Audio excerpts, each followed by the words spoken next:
సంఖ్యల సగటు 60. వాటిలో 3 సంఖ్యలు 55, 68, 72 అయిన మరో సంఖ్య ఏదండు?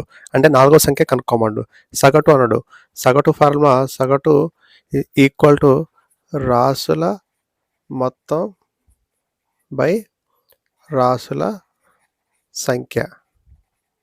ఇక్కడ 4వ సంఖ్య కనుక్కోమడు కాబట్టి రాసుల మొత్తం ఈక్వల్ టు సగటు ఇంటూ రాసుల సంఖ్య. రాసుల మొత్తం ఎంత? 55 ప్లస్ 68 ప్లస్ 72 ప్లస్ ఇక్కడ 4వ సంఖ్య తెలియదు కాబట్టి ఎక్స్ అనుకోవాలి. ఈక్వల్ టు 60 ఇంటూ రాసుల సంఖ్య ఎంత? 1, 2, 3, 4 అన్నాడు. ఈ మొత్తాన్ని కూడితే మనకి ఎంత వస్తుంది? 195 plus X equal to 60 into 4 ఎంత వస్తుంది? 240. ఎక్స్ ఈక్వల్ టు ఈ 190 పోతే 240 మైనస్ 195. ఎక్స్ ఈక్వల్ తీసేస్తే ఎంత వస్తుంది? 45.